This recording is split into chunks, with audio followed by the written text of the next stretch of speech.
एक दानवी थी, दारुका। उसने एक वरदान पाने हेतु माता पार्वती की कठोर तपस्या की। ओम पार्वते नमः।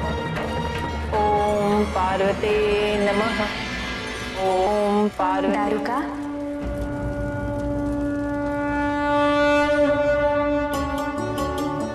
मांगो दारुका, क्या वरदान मांगती हो? माता, मुझे वरदान दीजिए। ये सारी संपदाओं से युक्त वन की मैं स्वामिनी बनूं और अपनी इच्छा से पृथ्वी पर कहीं भी इस वन को मैं ले जा सकूं। आपके इस वरदान से मैं इस वन को उन स्थानों पर पहुंचाने में सक्षम रहूंगी जहां इसकी आवश्यकता सबसे अधिक है। तथास्तु। ऐसा विचित्र वरदान, एक वन, वो भी जगत कल्याण है तो। हाँ, दारुका ने यह अवश्य कहा कि वो जगत कल्याण हेतु ये वन चाहती है, परंतु सत्य तो ये था कि वो असुरों का वर्चस्व स्थापित करना चाहती थी। इसी उद्देश्य की पूर्ति हेतु वो उस वन को उठाकर पाताल में ले गई। वो एक नगर बनाना चाहती थी जिसे वो असुरों की राजधानी बनाती। इस नगर के निर्माण हेतु उसे श्रमिकों की आवश्यकता थी।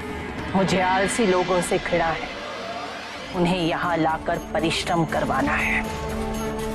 इस दारुका वन में एक विशाल नगर का निर्माण करने हेतु हमें ऐसे ही व्यक्तियों की आवश्यकता है। इसके लिए वो उन मनुष्यों को पकड़कर लाने लगी जो उसके अनुसार कुछ कार्य ना कर केवल पूजा अर्चना में अपना समय व्यर्थ कर रहे थे। महादेव के भक्तों ने उनसे प्रार्थना की, आह्वान किया उनका दारुका के अत्याचार से उन्हें मुक्त कराने के लिए, परंतु इससे दारुका भयंकर क्रोधित हुई। जला दो। ओम नमः जला दो। शिवाय। ओम नमः शिवाय। जब दारुका का अत्याचार अपनी सीमा लांघ गया तो महादेव वहां प्रकट हुए।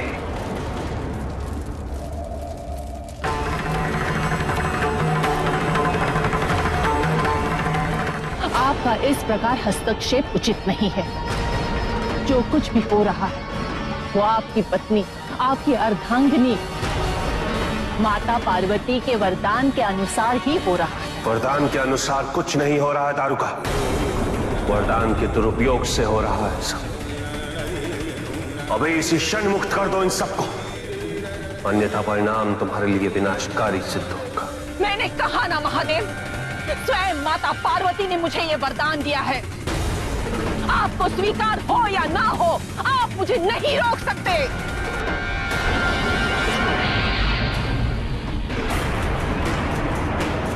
माता पार्वती रक्षा कीजिए, मां रक्षा कीजिए। आपने दिए हैं वरदान की पूर्ति में महादेव विघ्न उत्पन्न कर रहे हैं। ये कैसा छल है अपने भक्तन के साथ। आप वरदान देती हैं और महादेव आकर उसे पूर्ण होने से रोक देते हैं। हमारे वरदान का अपमान महादेव ने नहीं, तुमने किया है दारुका। जन कल्याण के आवरण में तुमने इस संसार में अपना वर्चस्व स्थापित करने की मंशा हमसे छुपाई और तुमने इस प्रकरण में महादेव का, हमारे स्वामी का अपमान करने का दुस्साहस किया है दारुका। मां, कदाचित मुझसे बहुत बड़ी भूल हो गई, मुझे क्षमा कीजिए। मेरा मार्गदर्शन कीजिए मां। मैं आसुरों के पतन का कारण नहीं बनना चाहती, मैं तो केवल उनका उद्धार करना चाहती हूँ मां। यदि तुम्हें क्षमा मांगनी है तो महादेव से मांगो। तुमने उनका अपमान किया है और अब वही तुम्हारा मार्गदर्शन भी करेंगे। प्रभु, मैं अहंकार में बह गई थी, मुझे अपनी मूर्खता का आभास ही न हुआ। परिश्रम का उद्देश्य केवल जीविकोपार्जन होता है दारुका। और उसे उसी तक सीमित रहना चाहिए। परिश्रम से हमें भोजन प्राप्त होता और उससे हमारी क्षुधा मिटती, किंतु हमारे जीवन का उद्देश्य केवल अपने पेट की क्षुधा को मिटाना नहीं होता।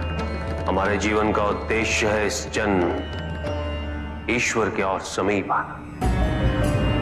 इसलिए केवल ये सोचना कि जो परिश्रम नहीं कर रहे वो आलसी या उचित नहीं।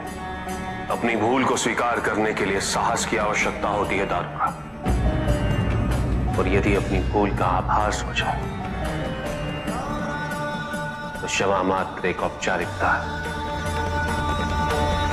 निडर और निसंकोच होकर पार्वती से क्षमा मांगो। स्वामी ने कहा ना दारुका, यदि अपनी भूल का आभास हो जाए तो क्षमा मांगने की कोई आवश्यकता नहीं। ये क्षेत्र पार्वती के वरदान से बसा, इसलिए मैं यहां ज्योतिर्लिंग रूप में वास करूंगा, नागेश्वर बनके। और दर्शन प्राप्त करने के पश्चात भटके हुए मनुष्यों को सही दिशा प्रदान कर सकूं।